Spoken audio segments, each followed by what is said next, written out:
Bienvenue dans cette première vidéo dans laquelle je vais t'expliquer le raisonnement par récurrence, qui est aussi un axiome mathématique. Il y a plein de raisonnements différents en mathématiques, raisonnement par l'absurde, par contraposition, etc. Bon, là on voit le raisonnement par récurrence. Pour cela, on va partir d'un exemple que je reprendrai après pour une fois que j'aurai expliqué le principe. Alors, mon exemple est le suivant. On considère une suite UN définie sur grand N. Je te rappelle que grand N, c'est l'ensemble des entiers naturels, hein. Il n'y a pas d'étoile, donc c'est de 0 à l'infini, 0, 1, 2, 3, 4, etc. C'est un ensemble discret, hein, rappelle-toi, ensemble discret. Donc ma suite est définie par UN égale 4 puissance n moins 1. C'est-à-dire, quels sont les nombres qui sont là derrière? Ben, je remplace n par 0. 4 puissance 0, ça fait 1, moins 1, 0. Bon, voilà. C'est mon premier terme. Et ça sera U0 égale 0. Mon deuxième terme, je remplace n par 1. U1 égale 4 puissance 1, 4, moins 1, 3. Mon deuxième terme. Mon troisième terme maintenant, U2, 4 puissance 2, 16, moins 1, 15. Mon quatrième terme, 4U3, 4 puissance 3, ça fait 64. 64 moins 1, 63. Etc. Entraîne-toi à les faire avec la calculatrice, enfin à les rédiger. Qu'est-ce qu'on peut remarquer une fois qu'on a toute cette séquence? Eh bien, que tous ces nombres sont des multiples de 3. 0, 3, 15, 63. Jusque-là, ça va. On le voit tout de suite, on connaît nos tables de multiplication. 255, eh bien, je vérifie la somme des chiffres. 5 plus 5, 10, c'est de 12. 12, c'est bien un multiple de 3. Donc 255 est un multiple de 3. 1023, 3 et 2, 5, plus 1, 6. 6 est un multiple de 3, donc 1023 est un multiple de 3, etc. 16 383, on va faire 6 plus 1, 7, et 3, 10, et 8, 18, et 3, 21. 21, c'est bien un multiple de 3, donc 16 383 est bien un multiple de 3. Il est donc tout à fait légitime maintenant de se dire, bah, pour tout entier naturel n, est-ce que 4 puissance n-1 est toujours un multiple de 3? On peut conjecturer que oui, ça va être vrai, mais on peut calculer autant de termes qu'on veut, on n'aura jamais démontré. On l'aura jamais démontré. Pour cela, on va utiliser un type de raisonnement qui s'appelle le raisonnement par récurrence. Parce que sans ce raisonnement-là, le faire à la main paraît difficile, voire complètement hors de portée pour nous. Alors, maintenant, voyons voir ce qu'est le principe du raisonnement par récurrence. Donc on reviendra sur notre exemple après. Imaginons une file de dominos. Tu as déjà dû voir ça, des concours où on fait plein de formes et tous les dominos s'étalent les uns après les autres. Donc ils sont tous placés à une distance telle que quand un domino tombe, il entraîne le suivant à n'importe quel niveau de la file. En mathématiques, c'est ce qu'on va appeler l'hérédité. C'est-à-dire si une propriété est vraie à un rang k et qu'elle reste vraie au rang k plus 1, à ce moment-là, on dit qu'elle est héréditaire. C'est la définition qui est ici. Une propriété est dite héréditaire à partir du rang n0 si pour tous les entiers supérieurs à ce n0, la propriété est vraie, alors elle est vraie pour l'entier k plus 1. C'est ce qu'on appelle l'hérédité. Hein. Si le domino placé à la position k tombe et que le domino suivant placé à la position k plus 1 tombe également, on dit que la propriété est héréditaire. Deuxième notion qu'il faut voir, c'est ce qu'on appelle l'initialisation ou l'étape initiale. C'est-à-dire, si le premier domino tombe, eh bien, du fait de mon hérédité, tous les dominos de la file vont tomber. Ah oui, puisque j'ai dit que la propriété est héréditaire. Donc si je me place au rang 0. Le domino tombe et entraîne le domino au rang 1.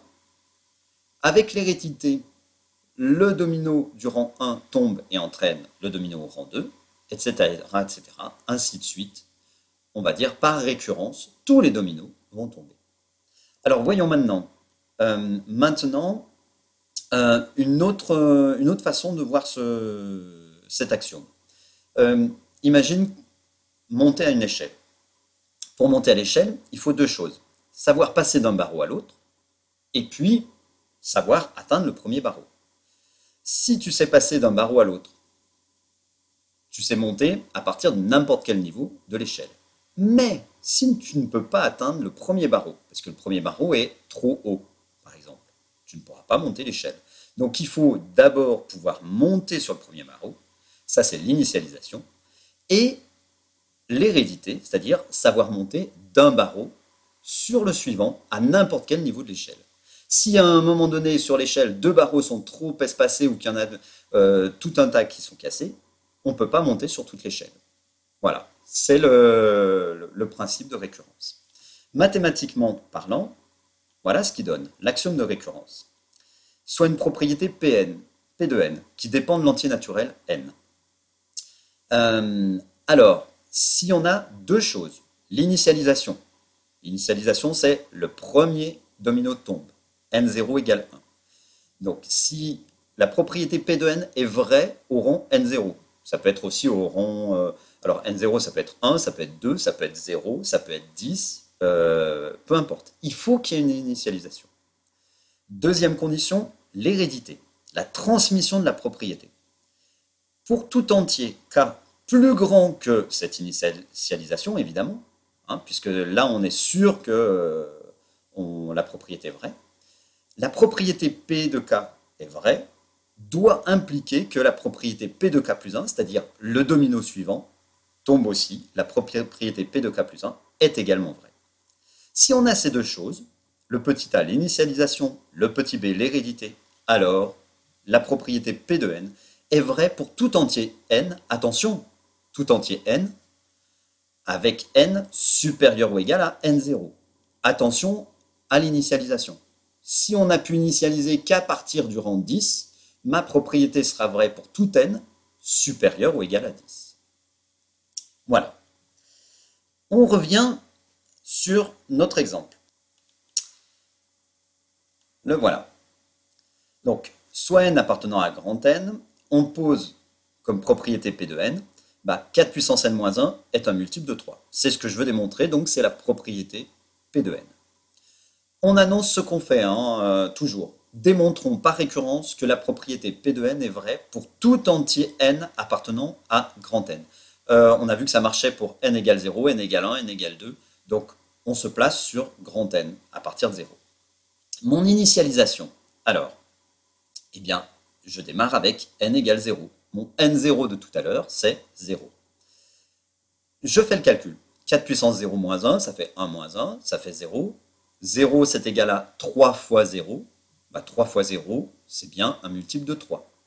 Ce qui prouve que ma propriété P de 0 est vraie. C'est mon P de n0. Ici, mon n0 vaut 0. C'est le premier domino tombe. Passons maintenant à la deuxième condition, l'hérédité.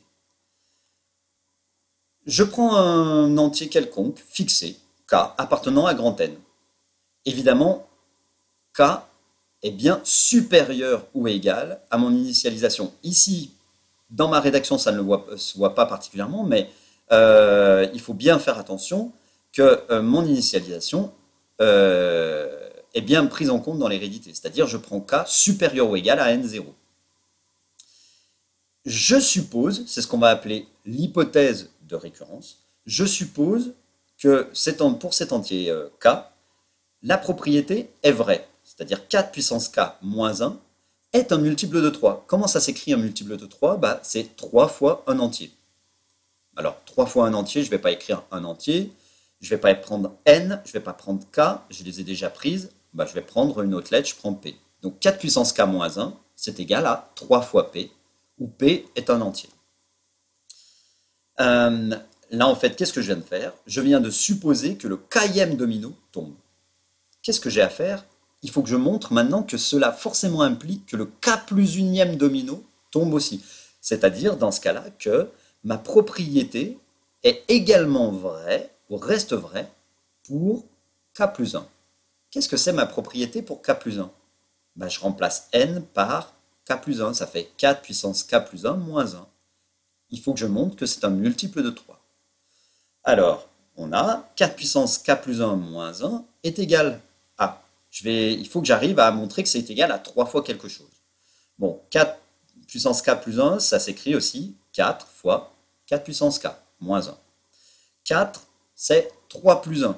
Ça tombe bien, j'ai envie de faire apparaître du 3. Donc, j'écris que c'est 3 plus 1 fois 4 puissance k moins 1.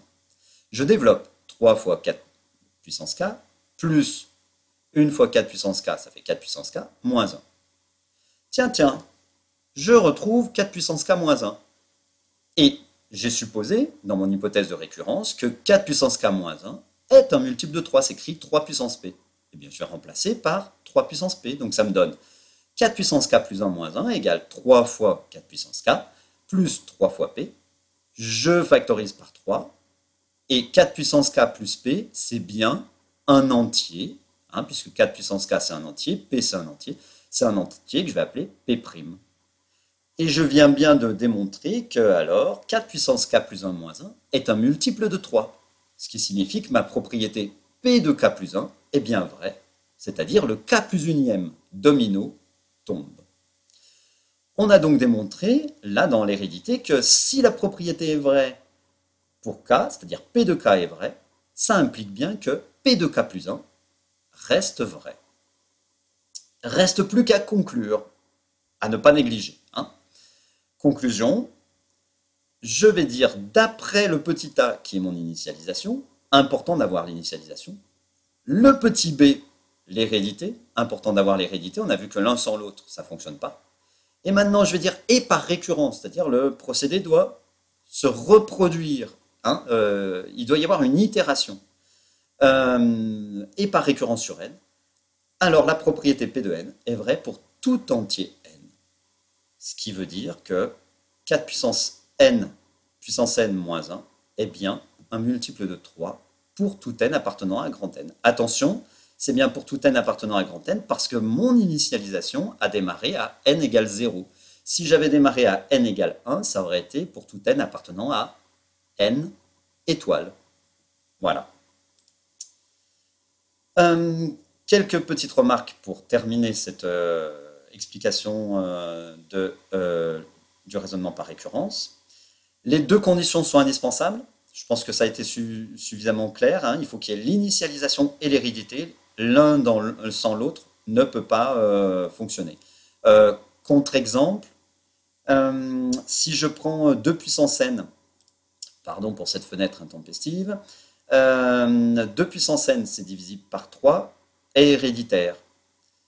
Eh bien, effectivement, ça marche. Si je suppose que ça, c'est vrai. 2 puissance k plus 1, c'est 2 puissance k fois 2. 2 puissance k, à ce moment-là, c'est 3p, parce que je viens de supposer que 2 puissance k est un multiple de 3.